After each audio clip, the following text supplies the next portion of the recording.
नमस्कार। चलिए आज एक ऐसी अनोखी जगह की कहानी सुनते हैं जो राजस्थान में है। एक ऐसी जगह जहां आस्था, चमत्कार और हाँ, व्यापार भी एक साथ मिलते हैं। आइए सांवरिया सेठ की इस दिलचस्प दुनिया को और करीब से जानते हैं।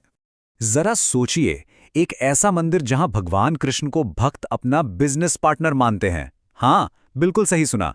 यही तो है सांवरिया सेठ मंदिर की सबसे खास, सबसे अलग बात, जो इसे पूरे भारत में सबसे जुदा बनाती है। लेकिन सवाल तो यही उठता है कि भगवान कृष्ण को सेठ क्यों कहते हैं? वो तो लीलाधर हैं, गीता का ज्ञान देने वाले हैं, फिर ये बिजनेस वाला नाम कैसे जुड़ गया? इस सवाल का जवाब एक सदियों पुरानी कहानी में छिपा है। तो चलिए चलते हैं समय में पीछे, करीब 400 साल पीछे।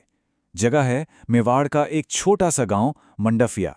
यहीं से शुरू हुई एक ऐसी कहानी जिसने इस मामूली सी जगह को विश्वास का एक बहुत बड़ा केंद्र बना दिया। इस कहानी के केंद्र में है भोलाराम नाम का एक ग्वाला। अब भोलाराम ने एक बड़ी अजीब चीज देखी। उसकी एक गाय रोज एक ही जगह पर जाकर अपना सारा दूध खुद बहा आती थी। पहले तो उसे कुछ समझ नहीं आया, पर फिर उसने सोचा, चलो इस जगह को खोद कर देखते हैं। और जब उसने खुदाई की तो जमीन से निकली भगवान कृष्ण की तीन सुंदर काली मूर्तियां। सोचिए क्या नजारा रहा होगा। और बात यहीं खत्म नहीं हुई। कहा जाता है उसी रात भोलाराम के सपने में खुद भगवान कृष्ण आए और बोले, मैं यहां लंबे समय से हूं, अब मेरी सेवा और भक्ति पूरे जग में फैलेगी। तो ये सिर्फ एक मूर्ति का मिलना नहीं था, ये एक इशारा था, एक दिव्य संकेत। अब जब ऐसी चमत्कारी खबर फैलेगी तो राजा तक तो पहुंचेगी ही। मेवाड़ के महाराणा राज सिंह को जैसे ही पता चला, उन्होंने फौरन वहां एक शानदार मंदिर बनवाने का आदेश दे दिया और बस वहीं से सांवरिया सेठ मंदिर की नींव रखी गई। ठीक है, तो मंदिर तो बन गया, लेकिन हमारा वो शुरू वाला सवाल अभी भी वही है। भगवान को सेठ क्यों कहा जाने लगा? इसका जवाब मिलता है उन चमत्कारों में जो इस मंदिर से जुड़े हैं।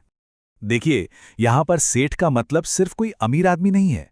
इस मंदिर के संदर्भ में सेठ का मतलब है भगवान की वो कृपा, वो शक्ति जो लोगों को उनकी आर्थिक परेशानियों से निकालती है और उनके काम धंधे में बरकत लाती है। और ये सिर्फ कहने की बातें नहीं हैं, लोगों के अनुभव हैं, किस्से कहानियां भरी पड़ी हैं। एक व्यापारी था, पूरी तरह कर्ज में डूबा हुआ। उसने यहां आकर मन से प्रार्थना की और कहते हैं देखते ही देखते उसका बिजनेस चल पड़ा। बहुत से लोग बताते हैं कि दर्शन के बाद उनका रुका हुआ पैसा मिल गया या नौकरी में तरक्की हो गई।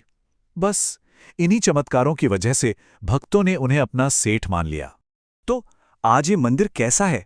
इन 400 सालों में क्या बदला है? वो छोटी सी जगह अब विश्वास का एक बहुत बड़ा, एक विशाल केंद्र बन चुकी है। ये आंकड़ा देखे, हर साल लाखों लोग, और सिर्फ राजस्थान से नहीं, पूरे देश से यहां आते हैं। ये भक्तों की भीड़ ही इस जगह की शक्ति का सबसे बड़ा सबूत है। मंदिर के अंदर भगवान की काले पत्थर की मूर्ति इतनी आकर्षक है कि नजर ही नहीं हटती।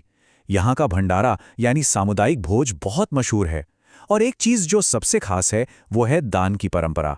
लोगों का विश्वास है कि यहाँ दान करने से उनकी संपत्ति में और बरकत होती है। इसीलिए बहुत से लोग अपनी कमाई का एक हिस्सा यहाँ चढ़ाते हैं। अच्छा, वो जो शुरू में 3 मूर्तियां मिली थीं, उनका क्या हुआ? तो देखिए, एक मूर्ति तो मंडफिया में ही सांवरिया सेठ के रूप में स्थापित है।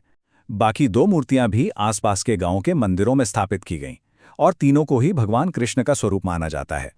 तो कुल मिलाकर ये मंदिर अब सिर्फ एक धार्मिक स्थल नहीं है, ये उन लाखों लोगों के लिए एक उम्मीद है, एक विश्वास है कि उनका सेठ उनके साथ है और उनकी मदद जरूर करेगा। हर कहानी की तरह इस कहानी से भी कुछ सीखने को मिलता है। कुछ गहरी बातें हैं जो ये हमें सिखाती हैं। क्या है वो? चलिए देखते हैं।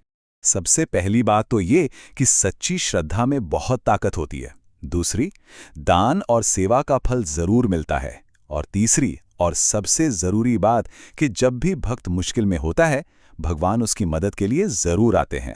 तो सांवरिया सेठ की ये कथा सिर्फ एक पुरानी कहानी नहीं है, ये आज भी जिंदा है।